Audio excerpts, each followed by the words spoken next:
했습니다. 오늘 잠들기 전 묵상한 구절은요. 예레미야 45장 1절부터 5절까지네요.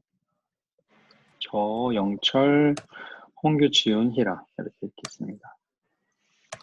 유다 왕 요시야의 아들 여호야김 4년에 예레미야가 불러주는 말에 따라 바룩이 이 말씀들을 책에 기록한 후 예언자 예레미야가 네리야의 아들 바룩에게 한 말입니다. 바로가 내게 이스라엘의 하나님 여호와께서 이렇게 말씀하셨다. 내가 말했다. 내게 화가 있도다. 이는 여호와께서 내 고통에 슬픔을 더하셨기 때문이다. 내가 탄식으로 피곤하고 쉼을 찾지 못한다. 여호와께서 말씀하셨다. 그에게 이것을 말하여라. 여호와께서 이렇게 말씀하셨다. 보아라, 내가 세운 것을 내가 무너뜨릴 것이고 내가 심은 것을 내가 뽑아버릴 것이다. 내가 온 땅에 그리하겠다. 아멘. 근데도 내가 내 자신을 위해 큰 일들 읽어주세요. 그것들을 추구하지 마라. 보아라, 이는 내가 모든 사람에게 재앙을 가져올 것이기 때문이다. 그러나 내가 가는 죄송해요. 그러나 내가 가는 모든 곳에서 내가 내 목숨을 전리품처럼 건져줄 것이다. 여호와의 말이다. 아멘. 아멘. 예레미야 말씀은 진짜 이제 계속 어려워져가지고 묵상을 이어나갈 수 있을지 참 고민이 되면서 오늘은 바룩에게 주시는 말씀입니다. 바룩이라는 사람이 있어요. 누구냐면 유다 왕 요시야의 아들 여호야김 4년으로 지금 이제 성경이 다시 돌아가고 있거든요. 지금 현재 시점보다 한참 이전의 이야기로 성경이 돌아간 거예요. 지금은 44장까지 어떤 이야기였냐면 일단은 여호야김은 죽고 그 다음에 시드기야 여호야김의 이제 삼촌이죠. 시드기야가 왕이 됐어요. 바지사장 같은 왕이 됐다가 시드기야가 좀 개혁을 해보려고 그랬는데 이제 시드기야가 이제 잘 안 되죠. 그래서 이제 시드기야도 배신했다가 결국에는 아들 죽고 눈알 뽑히고 이제 바벨론으로 끌려가고 바벨론에서 그다랴라고 하는 총독을 세워놨는데 이스라엘에 남아있는 이상한 사람들이 그다랴를 죽였어요. 그리고 그 남은 사람들을 다 데리고 이제 애굽으로 갔죠. 그런 상황까지가 이제 어제 말씀이었는데 애국 가면서도 하나님 말씀 절대 안 듣겠다고 했었거든요. 근데 다시 지금 이제 여호야김 4년 이미 이전 이야기를 다시 성경이 이제 기록을 하고 있는 거예요. 그러면서 이제 예레미야가 불러주는 말에 따라 바룩이 이 말씀들을 책에 기록한 후 그러니까 이게 이제 예레미야 36장 이야기거든요. 하나님께서 예레미야에게 예레미야야 내가 말해준 거를 적어놔라 그랬더니 예레미야가 바룩이라는 서기관을 불러다가 바룩아 하나님 말씀 좀 기록해줘. 그래서 이제 적은 다음에 예레미야의 말씀을 기록하던 사람이죠. 이 바룩이라는 사람이. 그리고 나서 이제 바룩에게 한 말입니다. 하나님의 그 말씀을 기록하는 것과 말씀을 듣는 것은 또 다른 것 같아요. 바룩이 하나님의 그 말씀을 다 기록했던 사람인데 그것과 하나님이 바룩 개인에게 주시는 말씀은 또 좀 이제 다른 거라는 이제 이야기죠. 바룩이 이제 고통을 받고 있었거든요. 바룩이 바룩아 내가 이스라엘의 하나님 여호와께서 이렇게 말씀하셨다. 그러면서 너가 이렇게 말했었잖아. 나는 진짜 힘들다.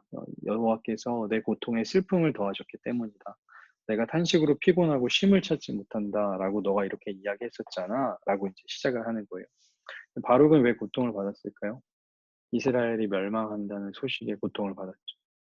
멸망한다는 소식을 이스라엘 백성들한테 전했는데 그때 왕 여호야김이 이 두루마리를 갖다가 다 이 불에다 태워버리잖아요. 하나님의 말씀을 듣고 찢고 태우고 이런 걸 보면서 바룩이 이제 고통에 슬픔을 더한 거예요. 너무 이제 나라가 멸망할 것을 생각하니까 그 고통으로 인해 쉼을 얻지도 못할 정도였습니다. 그러니까 바룩은 고통을 받고 있었는데 그 민족의 아픔 때문에 죄악 때문에 고통을 받고 있었던 것이죠. 그런데 바룩은요, 그 하나님의 주권을 인정했어요. 하나님께서 이 일을 지금 이루고 계신다. 하나님의 주권을 인정하면서 이스라엘의 슬픔에 공감한 사람이었거든요. 그런데 그런 바룩에게 이제 하나님께서 말씀을 주시는 거예요. 하나님이 바룩을 구원하시겠다는 말씀을 이제 하시는 겁니다. 여호와께서 말씀하셨다. 그에게 이것을 말하여라. 여호와께서 이렇게 말씀하셨다. 내가 세운 건 내가 무너뜨릴 것이고 내가 심은 것을 내가 뽑아버릴 것이고 내가 온 땅에 그렇게 하겠다. 하나님께서 이스라엘 있는 모든 사람들 멸망시키겠다. 내가 세웠으니까 내가 가져가겠다라고 이야기를 하시고 그 다음에 또 한 가지 내가 모든 사람에게 재앙을 주겠다라고 이야기를 하셨어요. 그러니까 이제 완전히 멸망시키겠다는 거죠. 그러나 이제 그러나가 중요하죠. 그러나 내가 바룩 너가 가는 곳에서 내가 바룩의 목숨을 전리품처럼 지켜줄 것이다. 전쟁 이후에 가져오는 그 승리의 물건처럼 귀하게 여기며 지켜주겠다는 하나님의 약속인 거예요. 그러니까 바룩이 구원받을 수 있는 거는요, 오직 하나님의 은혜라는 거죠. 바룩은 특별한 사람이 아니었습니다.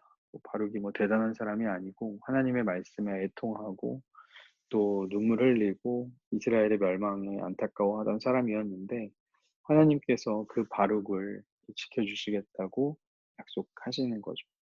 그래서 저는 오늘 말씀이 이제 되게 짧고 어렵지만 그 말씀을 통해서 깨달을 수 있는 것은 구원은 오직 하나님께 달린 문제이다라는 이제 생각을 하게 됐습니다. 그래서 오늘 말씀을 보시면 바룩이라는 사람에게 하나님의 말씀을 특별히 이제 해주시죠. 우리도 마찬가지인 것 같아요. 하나님은 항상 말씀을 통해서 우리에게 오시죠. 내일 청년 예배 때 같이 나눌 이야기지만 하나님과 교제하는 거는 여러 가지 방법으로 할 수가 있어요. 뭐 성경을 통해서, 찬양을 통해서, 기도를 통해서 이렇게 할 수 있지만 하나님의 뜻을 알아가는 것은 지금은 우리에게 이제 말씀으로 주셨죠. 바룩도 하나님의 그 뜻을 깨닫기 위해서 하나님의 말씀으로 찾아와 주셨는데 바룩은 어떤 사람이었냐면 이스라엘의 고통에 함께 아파하던 사람이었죠. 그 바룩에게 하나님께서 구원을 약속해 주시는 겁니다. 그러니까 오직 구원은 하나님께 달려 있다. 이스라엘 다 멸망하고 이집트 간 사람도 다 멸망하겠지만 바룩 너만큼은 하나님께서 지켜주신다는 그런 약속이었던 거죠. 하나님의 건지심의 은혜를 나는 기억하고 있는가? 라면서 우리에게 질문을 좀 던져봤으면 좋겠습니다. 내가 대단한 업적을 이루어서 하나님의 자녀가 된 것이 아니고 하나님이 나를 이 진흙탕 같은 세상 가운데서 건져주셔서 교회라는 공동체 안에 우리를 삼아주신 것에 대한 은혜를 나는 기억하며 살아가고 있는지 우리에게 질문을 했으면 좋겠네요. 그 건지심의 은혜가 회복되는 우리가 되기를 간절히 소망합니다.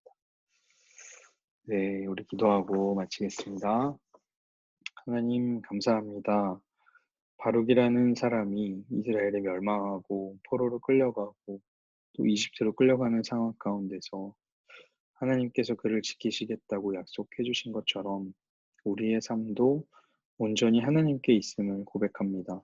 하나님께서 우리를 건져주시고 또 우리에게 이 시간을 살게 해주시지 않으셨으면 우리는 그냥 흘러가는 대로 또 사람들 사는 대로 살았을 텐데 우리에게 이렇게 말씀을 주시고 또 하나님의 자녀로 살아가게 하신 은혜에 감사를 드립니다. 그 하나님의 은혜를 기억하며 감사하는 이 밤이 되게 하여 주옵소서. 오늘도 평안함 주실 줄 믿습니다. 감사드리며 예수님의 이름으로 기도합니다. 네, 수고하셨습니다. 아멘. 감사합니다. 감사합니다. 감사합니다.